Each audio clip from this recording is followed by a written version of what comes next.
Hola, ¿qué tal? ¿Cómo están? Bienvenidos a este momento para hablar de la maternidad, la paternidad y sobre todo de nuestros niños, para que los cuidemos con todo el amor y respeto del mundo. Algo que nos afecta mucho a las madres o a los padres cuando los niños están malitos, sobre todo cuando tienen esa congestión con los moquitos, es qué hacemos con ellos, cómo aliviamos ese malestar.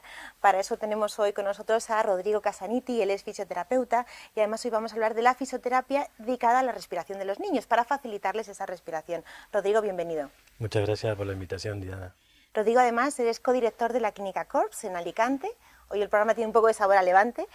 Y vamos a hablar de cómo, cuando tenemos al niño malito, cuando está con esa congestión que no puede respirar y además esa preocupación que tenemos todas las madres, que yo me incluyo, que miramos a ver si respira el niño cada 5 segundos, esa obsesión, ¿no?, de que no está respirando, le ponemos el dedito a ver si va bien, si va subiendo el pecho. Pero cuando el niño tiene tanta congestión y es un bebé, ¿qué hay que hacer? ¿Cuándo hay que acudir a un fisioterapeuta? Mira, acudir a un fisioterapeuta se puede realizar desde el primer momento que se sienten mocos, porque los mocos pueden venir desde tanto de la nariz como de los pulmones. Entonces, dependiendo un poco de la producción de moco, que los papás a veces suelen identificarlos, ¿no? Si el moco es alto, que le llaman moco alto, cuando se escucha ese sonido rarito por la nariz, o luego también cuando es ese ruido más pulmonar Del pecho. del Es decir, pecho. le suena el pecho, ¿no? Por decirlo así. Exactamente. En ese mismo momento se puede visitar a un fisioterapeuta, siempre que esté especializado, porque no todos los fisioterapeutas hacen fisioterapia respiratoria. Infantil, ¿no? Claro, que tiene que Claro, ser especializado. sí. Bueno, también se realiza en adultos, pero bueno, en este caso, como hablamos de los niños, es muy importante también tener en cuenta eso. Importante también que vaya al pediatra, pero aunque el pediatra le esté dando luego un tratamiento en el caso que tenga alguna infección, que sea un tratamiento antibiótico o un tratamiento para abrir los bronquios, que generalmente se puede dar algún broncodilatador, se puede complementar eso perfectamente con un tratamiento de fisioterapia, que es nada invasiva, se realiza básicamente unos movimientos tanto en el pecho Te voy a como... dejar al bebé que tenemos aquí para Perfecto, que nos sí. vayas mostrando cómo lo realizáis y desde Sí, qué edad. desde bebés hasta inclusive prematuros. Yo he Ah, trabajado muchas veces en hospitales donde nacen bebés prematuros y el problema que tienen muchos bebés a esas edades es que los pulmones no se terminan de desarrollar hasta pasado los 5, 6, 7, sí, 8 las meses de 40 vida. semanas. Entonces, claro, imagínate que además nacen antes de tiempo. Entonces, claro, hay un compuesto que tenemos nosotros dentro que se llama surfactante, que lo que hace es mantener abierto los bronquios y los bronquiolos, que son la parte más pequeñita de los pulmones, que es como si fueran las hojas. Donde respira un árbol es exactamente lo mismo en nosotros y en los bebés. Imagínate los pulmones de un bebé muy pequeñito, puede llegar a ser una cosita así. Entonces, claro, imagínate que haya solamente un poquito de moco a ese nivel, la saturación de oxígeno, o sea, la oxigenación del bebé, baja estrepitosamente. Entonces puede entrar en cianosis, cuando se empiezan a poner un poquito azules, morados. Entonces, en ese momento hay que acudir rapidísimo al médico. Pero cuando son bebés ya mayores, ya directamente se puede tratar de una manera muy simple, haciendo técnicas de fisioterapia respiratoria. ¿Y cómo se realizan? Son técnicas donde se hacen pequeñas compresiones tanto del tórax como del abdomen. Que tiene que hacer un experto, no Sí, nosotros en sí, casa, sí. por Esto lo tiene que supuesto. hacer un fisioterapeuta porque además la técnica no es fácil y además de no ser Y el fácil, niño sufre, el bebé sufre muy no, para nada, para nada. El bebé, inclusive, cuando son muy pequeñitos, lo que seguramente van a hacer es llorar, pero porque ellos intentan defender de cualquier sí, cosa, por ¿no? la Primero, separación con su madre. claro, aunque la madre esté delante, da igual, pero hay un Sí, porque es extraño que le algo está nuevo. tocando y que dice esto a mí no me mola. Entonces, claro, como no le mola, llora. Pero ya en niños, por ejemplo, de 2, 3 años o año y medio, hay muchos que ya empiezan a jugar. O sea, empiezan a jugar y es más, te cuesta más porque se empiezan a reír y no te dejan tener esa fluctuación de la respiración normal, ¿no? Cuando lloran, inclusive a los fisioterapeutas nos viene bien porque el llanto lo que hace es aumentar la Abrir. presión de salida del moco. Entonces, nosotros debemos mantener el pecho del bebé limpio de moco, porque además es un foco. Si además que tiene una infección previamente y le mantenemos ese moco ahí, aunque estemos tratando con antibióticos o con algún tipo de medicamento, el problema va a ser que si ese moco no se elimina, siempre va a ser un caldo de cultivo para próximas infecciones. Claro, Entonces ¿y hay siempre hay que cómo lo tener... hacéis? ¿Cómo elimináis? Pues al bebé se lo puede tratar tanto sentado, si está cómodo, como acostado, o inclusive boca arriba o de cúbito lateral, o sea, de costado, para el otro lado. Y esto se realiza haciéndole pequeñas presiones tanto en el abdomen como en el pecho, ¿vale? Con una presión específica, con una frecuencia, y eso lo que va haciendo es ayudar que el moco vaya subiendo de a poquito. Y luego hay unas pequeñas células que lo que hacen es como barrer el moco hacia arriba, entonces el bebé cuando nosotros vamos apretando y vamos haciendo una serie de presiones sobre tanto el pecho como el abdomen, lo que va haciendo es subir, subir, subir, subir, hasta que llega a la zona del cuello, en la zona de la carina, que es esta zona que está aquí, donde se produce la estimulación de la tos. Entonces, solito el bebé, en la gran mayoría de los casos, empiezas a tratarlo y cuando el moco empieza a subir un poquito, empieza a toser y a toser y a toser y a toser. Y eso es bueno en realidad, porque el moco se va a alargar hacia afuera. Claro. Entonces eso es, en realidad es bueno. Al igual que si hace caca, si hace una caca muy pastosa, eso también es bueno, porque está eliminando toda esa porquería por ahí. Fíjate. Y nosotros en casa, que para poder hacer los lavados nasales y bueno y aspirar también, ¿cómo lo podemos hacer? Mira, Para el que lo hacemos aspirado, desde casa, sin hacer daño al bebé y que no se le vaya el suero fisiológico al oído. ¿Cómo es el modo de hacerlo? vale, tenemos los dos pasos. Primero lo que podemos hacer es la aspiración. La aspiración se puede realizar de varias maneras. Primero con la típica perita que venden en muchas farmacias. Voy a salir un poco de foco para mostrarlo. Yo tenía uno que yo aspiraba. Exacto, es lo mismo que esto, Vale. pero son diferentes formatos que hay. Vale. Inclusive hay máquinas que producen, algunos padres podrán tener una máquina con un aspirador, muchas Sí, veces yo lo he de visto, nebulización, que lo que hace es nebulizar por un lado, pero por otro lado también aspirar.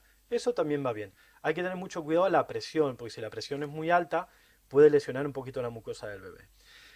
Una de las cosas importantes primero es no pasarse en la cantidad de veces que se realiza la aspiración. ¿Por qué? Porque lo que estamos haciendo al intentar aspirarle es estimular la mucosa. Y la mucosa cuando se estimula se defiende produciendo más moco. Claro. Entonces es algo contraproducente. Entonces hacerlo la cantidad de veces, 2, 3 veces al día, no más, no estar continuamente. ¿Y cómo lo haríamos? Lo haríamos así. Mira, primero, para generar un vacío, lo que tenemos que hacer es intentar que el bebé no esté intentando cogerme mi mano. Entonces, si hay dos personas, que la otra persona intente entretenerle o cogerle las manitos y tenerlas en un lugar donde no pueda estar tocándose eso también para no estar contaminando Claro. todo. Entonces, la manera es intentar cogerle un poco la carita, ¿vale? De manera como con toda la mano, para que yo, si le voy a tapar la nariz de este lado, no me esté moviendo la cabeza para un lado y para el otro. Entonces, lo que voy a hacer es intentar cogerle la carita, apoyar también la cabeza del bebé sobre mi pecho para tener una buena fijación y para que luego, cuando yo haga la aplicación, el bebé no haga movimientos bruscos con la cabeza y se pueda lesionar, porque claro, imagínate que yo le hago así y el bebé mueve rápido la cabeza. Y al moverla se puede lesionar un poquito. Generalmente esto tiene unos formatos que es raro que se lastimen. Pero bueno, y si lastiman algo tampoco pasa nada, pero podemos evitarlo. Entonces, la forma más práctica es apretar un lado de la nariz. ¿Para qué? Para generar un vacío, porque si no, cuando yo hago la presión sobre el aspirador y pongo esto y chupo, lo que hago es no genero vacío, entonces puede chupar un poquito de aire de este lado. Entonces yo lo que necesito es que aspire todo el moco que está de un lado. Entonces lo que hago es, le tapo la nariz, le cojo esta parte, le tapo la nariz, aprieto esto y saco enseguida. Puede ser que luego le quede un poquito de moco y bueno, vamos limpiando. No nos tenemos que volver locos porque luego el cuerpo va eliminando todo eso y lo va sacando Lo hacia hacemos afuera. una vez, o sea, 3 veces al día y una vez. Una vez, no más. Ya está. Y Depende, luego, si vemos que tiene mucha cantidad de moco y depende de la edad del bebé, porque no es lo mismo que tenga un año que tenga 1 mes y medio. Y luego del otro lado es exactamente lo mismo. Intentamos taparle la nariz, la narina del lado derecho, apretamos, lo ponemos de esta manera y Y aspiramos sale el rápido y moquito. sacamos. ¿Vale? y la siguiente parte, el lavado nasal. Lo podemos hacer de dos maneras, con una jeringuilla normal y directamente con suero fisiológico de estos que vienen descartables. Entonces, lo Es que suero hacemos salino, es, ¿no? sí, Agua es sa- solución agua- salina y esto lo que se puede hacer es o comprar una solución salina grande y sacar directamente o inclusive poder traspasar el líquido De las monodosis a la jeringuilla. a la jeringuilla, porque si el bebé es ya mayorcito, que a lo mejor tiene 2 o 3 años, a lo mejor vamos a tener que usar 3 o 4 de estas. ¿Por fosa nasal? No, generalmente lo hacemos, esto sí lo hacemos de un solo lado. ¿Por qué? Porque lo que vamos a hacer, en este caso sí, al bebé lo vamos a poner de costado y una vez que está el líquido, por ejemplo, dentro de la jeringuilla, lo que hacemos es intentar cogerlo de esta manera, porque si yo lo cojo así es mucho más complicado. Entonces intentar coger la jeringuilla con 2 o 3 dedos para que de esa manera yo con el pulgar, que controlo mucho mejor la Fíjate. técnica con el pulgar, entonces hacemos más o menos lo mismo, intentamos sujetar la cabecita del bebé. En este caso, si son 2 personas es ideal, porque ahí las Sí, manos del porque bebé, el muñeco está muy tranquilo. Yo he visto el vídeo con tu hija, que está tan perfecta, pero yo intento con la mía y se pone de los nervios claro. un poquito. No, y a la mía que no le he hecho nada, porque fue un poco así de... Ni siquiera le toqué la nariz. Pero bueno, en este caso, lo que vamos a hacer, aquí no tenemos que taparle la nariz para nada. Aquí lo que hacemos directamente es intentar sujetarle bien la cabeza, eso es lo más importante, y muy de a poquito dejar, Ah, comenzar a poquito. apretar un poquito, ¿vale? Eh, para que vaya saliendo de manera muy, muy suave el líquido por el otro lado. A veces va a tardar porque está todo taponado. Entonces, primero dejarlo que vaya cayendo, que vaya humidificando el moco y luego se va a ver como un chorro que sale de moco del otro lado. Haciendo eso y viendo que ya el moco sale perfectamente del otro lado, ya está la técnica. Intentar siempre hacerlo de esta manera porque si lo hacemos así, el moco puede ir hacia atrás. No pasa O nada puede ir porque al el bebé no oído, va a ¿no? toser. No es esta técnica sí que no es fácil, es más complicada. Siempre es recomendable que lo haga un fisioterapeuta, pero bueno, ante una urgencia, que por lo menos, Que lo si, podamos hacer en casa. claro, Rodrigo, nos has dado la explicación mejor, pero yo creo que lo más importante también es que acudamos a un fisioterapeuta experto en fisioterapia infantil respiratoria, como la Clínica Corps, donde estás en Alicante, que todas las personas que nos ven desde la zona de Levante pues puedan acudir a estar en tus manos y a dejar que nuestros bebés y sus bebés puedan estar a salvo y respirar tranquilos. Rodrigo, gracias y nos seguimos a viendo ti. aquí en Bebés en Marcha.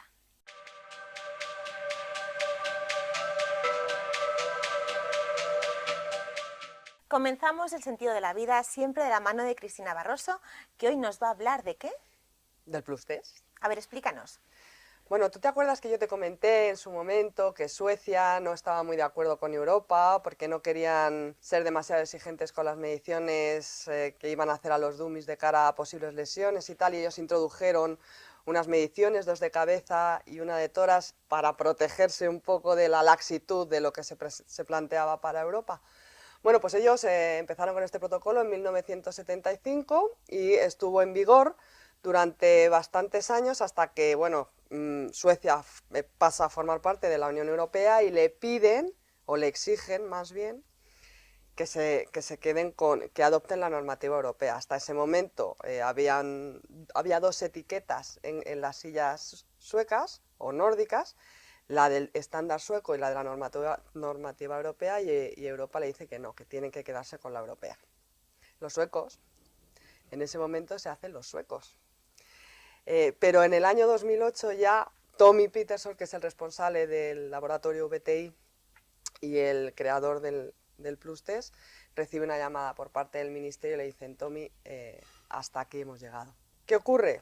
Pues que en ese momento él se lleva un palo muy gordo, él cuenta, y además te lo cuenta, que se encerró en su despacho durante horas con las manos, o sea, con la cabeza entre las manos, diciendo: ¿cómo puedo yo resolver esto para que se nos viene encima, ¿no? Entonces, después de varias horas y cabreos mediante, llega a la conclusión de que la mejor solución para esto es hacer una normativa voluntaria. Bueno, y esa normativa voluntaria se medirían otras cosas, porque ya tenían herramientas para medir otras cosas, y lo llamaría de otra manera. Y bueno, su nombre fue el Plus Test. Y lo más importante, y quiero matizarlo y recalcarlo, es que es una normativa, Diana, una normativa de carácter voluntario, pero normativa. ¿Por qué? Porque una normativa tiene que ser objetiva, transparente, repetible y reproducible. Los avances en ciencia solo se consiguen haciendo las cosas de forma transparente, compartiendo unos resultados con los demás que no dependen de las personas que realizan los ensayos. Cuando se asumen que esos resultados son correctos, entonces se adoptan, pero la única manera de asumir eso es haciendo el mismo ensayo en repetidas ocasiones y llegando a las mismas conclusiones. Eso es repetibilidad. Y por supuesto, esas conclusiones o esos ensayos no pueden estar condicionados por un único laboratorio, se tienen que poder reproducir en cualquier laboratorio oficial de cualquier parte del mundo. Eso es una normativa. Otro ejemplo de normativa, no exigible por ley para comercializar el producto, pero sí exigible por Euro NCAP. Pues la propia normativa Euro NCAP. Es un error pensar, si es que alguien lo piensa, que cuando Euro NCAP publica un coche con 3 o 4 estrellas, el fabricante de ese coche se lleva una sorpresa. No, el fabricante de ese coche ha elegido las estrellas que quiere sacar en su coche. ¿Por qué? Exactamente por lo mismo, porque el protocolo es transparente, las exigencias son objetivas, es repetible y es reproducible, de manera que el fabricante puede hacer, bueno, pues un estudio de costes-beneficios y decidir, bueno, pues este coche va a salir con 3 estrellas, pero va a salir a un precio inferior y voy a tener esta cuota de mercado. ¿Cómo se consigue eso? Pues llevando el vehículo a cualquier laboratorio oficial donde se ensaye el protocolo Euro NCAP. Así que no es una sorpresa, sino que es una decisión voluntaria del fabricante las estrellas que sacan en su coche. Bueno, pues el Plus Test es algo muy parecido a esto. En realidad no es necesario llevar la silla a la VTI para saber si va a pasar el ensayo, ¿no? Tú puedes llevarla a cualquier laboratorio oficial donde se ensaye con corredor del reglamento 44 y exigir el ensayo en condiciones Plus Test. Y entonces averigua si tu silla lo va a pasar o no. Y luego, eso sí, si tú quieres tener la etiqueta en tu silla, entonces tienes que pasar por la VTI porque son ellos los que lo conceden, pero todos los ensayos intermedios tú decides dónde los realizas, o si incluso tienes tú tus propias instalaciones y corredor 44 haces tú en tu casa, ¿no? Como es el caso de Clipan, por ejemplo. Entonces, esto además elimina esa susceptibilidad que puede inducir a pensar que el Plus Test es un negocio, ¿no? En el que siempre hay que pasar por caja. Si tú, para conseguir un resultado, tienes que pasar siempre por el mismo sitio, entonces ya no hay reproducibilidad. Si no hay reproducibilidad, no hay normativa. Si no hay normativa, no hay ciencia. Y desde el punto de vista de la ciencia, los resultados son completamente irrelevantes, ¿vale? ¿En qué consiste, aclarado esto, el Plus Test? Bueno, pues consiste fundamentalmente en 2 cosas. En hacer un ensayo a mayor aceleración, porque lo que mata no es la velocidad, es la aceleración, y esto es otra cosa en la que solemos errar, ¿no? Cuando hablamos de accidentes y de lesiones. Si yo me doy a 200 km por hora contra una red elástica, me voy a hacer mucho menos daño que si me doy a 30 km por hora contra un muro de hormigón. Y todo es porque el material contra el que me estoy dando es más o menos deformable y me da mayor o menor espacio para variar la aceleración que experimento dentro del vehículo, ni más ni menos. Por no entrar en GES y en diferencias de GES entre normativa y Plus Test, digamos que la normativa es un ensayo a 50 km por hora contra una pared de pladur, mientras que el Plus Test es un ensayo a 50 km por hora contra un muro de 2 metros de hormigón. Entonces todo el mundo puede entender que el segundo ensayo es mucho más fuerte. Vale, pues lo primero que mide el Plus Test es la resistencia de la silla, que la carcasa resista y que no se nos doble y dispare valores que de otra manera están completamente controlados. Y la segunda cuestión que analiza el Plus Test es la carga de tracción sobre el cuello. ¿En qué dirección? Vertical hacia arriba. Es como si cogemos a un niño por la cabeza en vilo y entonces medimos el cuello. ¿Por qué? Porque de una misma parte del cuerpo, Diana, se pueden medir muchas cosas. Yo puedo medir el cuello hacia arriba, hacia adelante o hacia el lado, y también puedo medir si se dobla o no se dobla, pero no siempre lo que mide un muñeco se corresponde con la realidad. En ese informe del que también te he hablado, el EVC 514, vamos, del EVC, el informe 514, también se especifica que cuando se simulan accidentes con niños lesionados y se llevan al entorno del laboratorio y se miden cosas, hay valores que no tienen sentido. Es decir, lo que no tiene sentido es que un niño con una lesión medular grave en una de las mediciones de 0. Es evidente que esa medición no me está valiendo. Es en ese informe entonces donde dicen, para tener un valor fiable de cuello, lo que se tiene que medir es su fuerza en el eje Z, que se llama FZ, ¿vale? Hacia arriba. Y eso es lo que mide Tommy. La fuerza en eje Z. ¿Dónde pone el límite? También viene en ese mismo documento, donde se especifica que el riesgo de lesión medular grave es inferior al 5% si los newtons de fuerza hacia arriba no son superiores a 1220 para un niño de 3 años. Así que Tommy adopta ese valor que ha dado Europa, no se lo ha inventado él, y dice, muy bien, para un P3, 1220 newtons, para un P6 lo escalamos, ¿cómo? Siguiendo la fórmula especificada también en dicho informe, a 1640. ¿Por qué tenemos más margen? Porque a medida que el niño va creciendo, va siendo más resistente. Así que se asume que puede aguantar un poquito más de esfuerzo. Por eso se sorprendió tanto cuando ensayamos la Century a 25 kilos y el valor quedó por debajo no de 1220, sino por debajo de 1000. No lo había visto él hasta ese momento, ¿no? Y esto es básicamente lo que es el Plus Test y de dónde viene. Pues yo tengo algunas preguntas, escuchándote y hablando del Plus Test, que además es la recomendación que yo digo a todas mis amigas. Digo, busca una silla, la que sea, con Plus Test, si es la Century mejor, porque es la que más altura y más peso va a dar, le va a La que durar le más valga. tiempo. Sí. Pero en la nueva normativa también miden el cuello, como en el Plus Test. Bueno, era un planteamiento idílico, pero no interesa. ¿Y puede el fabricante asistir también al ensayo de su silla? De hecho, Tommy propone que vaya. ¿Por qué? Porque en un laboratorio pasan siempre cosas. O sea, cuando estás en el entorno del laboratorio entiendes que no todo está perfectamente controlado. Entonces, cuando el fabricante está presente, pues es mucho más fácil compartir resultados, compartir visiones, etcétera. Y bueno, pues Tommy, de hecho, invita a que el fabricante esté. Siempre da como más seguridad. Nosotros cuando vamos a buscar una sillita, yo recomiendo a todas mis amigas, a la gente del cole, digo, busca el sello Plus Test, que es de una manera, es doradito, pero no tiene estrellitas como vemos en el EuroNCAP. No, pero mira, esa pregunta se la hice yo a Tommy, porque le hice una entrevista hace 3 o 4 años, y yo le dije, ¿existen sillas más Plus Test que otras, no? Un poco mirando... Sí, ya queremos la mejor, ¿no? Sí, no, claro, la más Plus Test. existe, porque estamos acostumbrados, ¿no? A que nos digan, esta es mejor y esto y esto y esto, ¿no? Entonces se lo pregunté y me respondió. Entonces, si te parece, le mostramos a él respondiéndome a mí. Vamos a verlo. Are there any seat more plus test than others? No. We don't work that way because plus test is a, shall we call it, a safety label, and it should create good thoughts among the people. So what you should look at, concentrate at as a parent, is to buy a CRS with a plus test label on.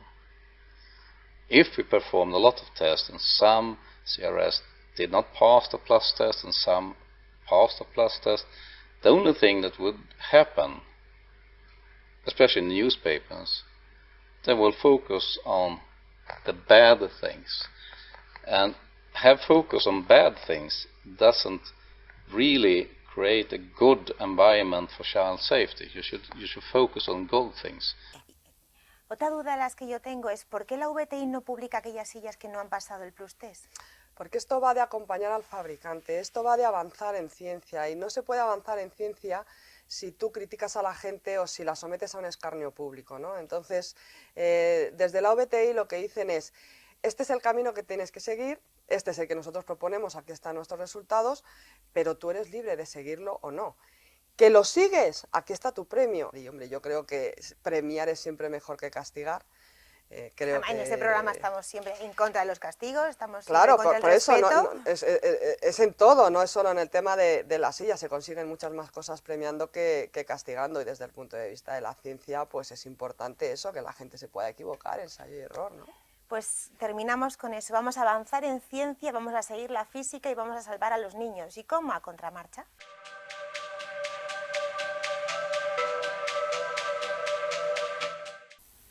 Detrás de cada lactancia siempre hay una historia de amor, de entrega y de superación. No siempre la lactancia es fácil y cuando una madre decide apostar por confiar en sí misma y bueno, dar lo mejor que tiene dentro de ella, que es la leche para su bebé y su amor, pues luego cuando se acerca al destete le gustaría conservar esa esencia, ¿no? Esa conexión mamífera, ese vínculo tan precioso y único que tiene con su bebé o con su niña o su niño, y dice, ¿cómo lo puedo conservar? Y de repente se le ocurre, ¡ah! Joyas de leche. Y estamos con Joyas de Leche by Leticia Jiménez. Hola. Que acabas de llegar desde Alicante. Gracias por venir. A vosotros. Y, las joyas de leche, ¿qué significan? Bueno, pues la joya de leche es más allá de lo que tú puedas tocar, ¿no? Hay historias de superación detrás, de mamás que les ha costado mucho dar el pecho, que han luchado mucho ese sueño, que ellas quieren alimentar a su bebé, quieren darle de mamar y no a veces no pueden. Sí, que a veces no hace falta ni justificarnos, queremos dar el pecho porque consideramos que es lo mejor para nuestros hijos. Sí, exacto, punto. Lo que ellas consideran que es lo más adecuado. A veces en contra de las opiniones de la gente, a veces en contra incluso de las opiniones de la pareja, y es algo tangible que ellas puedan tener como Ese algo tangible que yo tengo aquí, que son unas joyas preciosas, modernas, únicas, que nadie sabría lo que es, porque son... Eso es algo que tú tienes tú solo, que no tienes por qué compartirlo, compartes si quieres. Aunque generalmente les gusta, porque es un orgullo para ellas, y hay alguna mamá que me dice, es que estoy deseando que me pregunten qué es.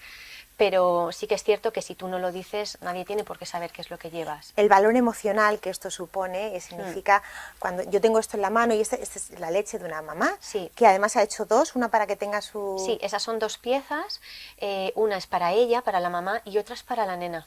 Para que el día de mañana tenga Sí. un recuerdo de, mira, el amor Sí. que yo te di.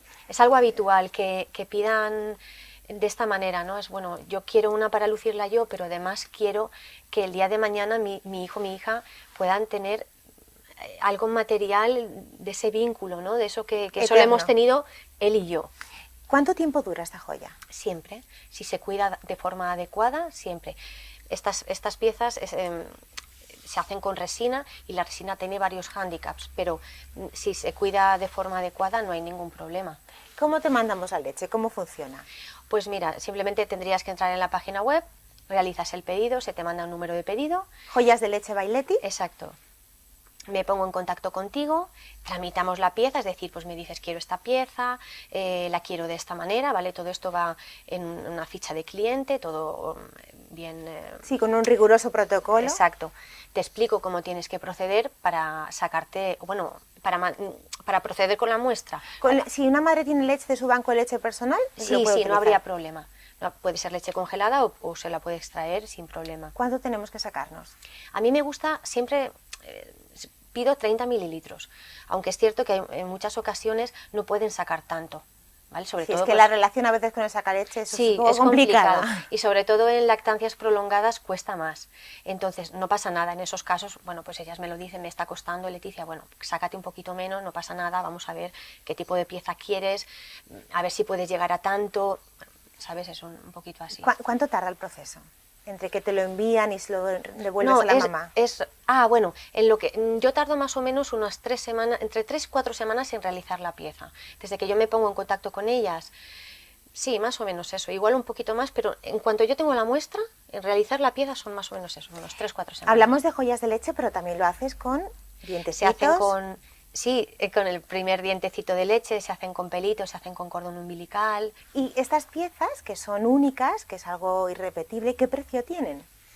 Bueno, hay el rango de precios... Desde lo más barato, dinos. Lo más barato... Cuando una madre dice, mira, 50-55 euros. Por 55 euros podemos conservar el recuerdo más económico, sí. del amor más grande que hemos podido dar a Sí. nuestros hijos. Leticia, ¿y cómo nace esto? ¿Cómo se te ocurre?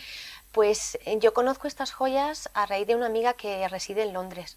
Entonces, cuando ella me las muestra, yo estoy en plena lactancia de mis hijos. Yo les amamanté durante 6 años y para mí dar de mamar ha sido siempre un sueño cumplido y además con creces. Y me enamoré de las piezas, no de la pieza en sí. Te puede gustar más o te puede gustar menos, las hay más bonitas o menos bonitas, sino de lo que significan. Y yo quería tener un recuerdo de eso que no lo sabe nadie más que la mujer, casi ni la pareja, es ese vínculo entre tu hijo y tú, y quería tener ese recuerdo. Cuando una madre te cuenta su experiencia, las mastitis, las grietas, la cara B de la lactancia, que no siempre es fácil, Sí. Cuando te cuenta esa historia de superación detrás y le estás creando la joya, no piensas solo en la joya, ¿en qué piensas? No, yo me siento tremendamente agradecida, de verdad, porque son unas campeonas, y el hecho de que ellas confíen en mí, algo así, sobre todo la confianza, no es, repito, no es la leche, es que me están ofreciendo una parte muy importante de su vida, una parte que lo han pasado muy mal. Hay historias duras, duras, y yo se lo digo, es que me quito el sombrero porque yo he tenido una lactancia larga pero fácil y no he tenido problemas, pero es que te cuentan algunas cosas que dices, chapó, ¿no? Y me siento muy agradecida. La verdad. Yo creo que todas las madres que seguimos dando el pecho, a pesar de los pesares y de las circunstancias, tener esta posibilidad de guardar un vínculo, un recuerdo, Sí. un recuerdo vivo y tangible de un momento de tu vida que no vuelve nunca. No vuelve, no. No. y que es un regalo que el día de mañana a lo mejor tu hija o tu hijo dice, bueno, pues ¿qué es esto? O no, pero ahí está la muestra. Ahí está, sí. Además el tiempo pasa súper rápido y todas las madres sabemos que, bueno, ves a tu hijo crecer a la velocidad de la luz, ¿no? Y son momentos que pasan y cuando quieres darte cuenta, madre mía, si esto ya terminó. Decían que un diamante es para siempre, pero la leche materna también lo es. Bueno, yo pienso que sí. Leticia, muchísimas gracias. Gracias a vosotros. Hemos ido viendo las fotos de todas las joyas que haces, son preciosas, Gracias. cuidadas al detalle. Tengo amigas que, bueno, me hablaron de ti, que yo a través Sí. de las redes sociales y del foro del programa es como supe de ti y me hablan del cariño, del trato, de la confianza que han depositado en ti. Así que gracias A por vosotros. cumplir un sueño y, bueno, cerrar un círculo de la vida con un recuerdo bonito de ese amor y ese vínculo tan sagrado que tenemos las madres con nuestros hijos. Y con ustedes me despido, pero nos vemos mañana aquí en Bebés en Marcha con Gracias.